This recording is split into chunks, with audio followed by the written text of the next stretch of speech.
বিনা অনুমতিতে দীর্ঘদিন কর্মস্থলে অনুপস্থিত থাকার অভিযোগে সাময়িক বরখাস্ত হওয়া সহকারী পুলিশ সুপার মোহাম্মদ আরিফুজ্জামানকে এবার আটক করেছে ভারতের সীমান্ত রক্ষী বাহিনী বিএসএফ।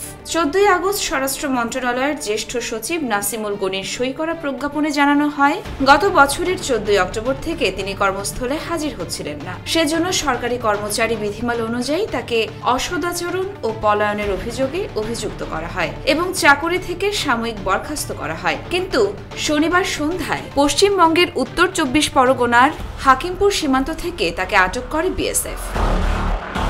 সূত্র জানায়, সাতক্ষীরার কাকডাঙ্গা ভাদিয়ালি সীমান্ত পেরিয়ে বৃষ্টির মধ্যে সোনাই নদী পার হয়ে ভারতে প্রবেশ করেন তিনি। হাকিমপুর সীমান্ত চৌকির কাছে ঘুরোঘুরির সময় বিএসএফ সদস্যরা তাকে আটক করে। পরে তাকে স্বরূপনগর থানার পুলিশের হাতে তুলে দেওয়া হয়। রোববার তাকে বসিরহাট মহকুমা আদালতে তোলা হবে বলে জানা গেছে।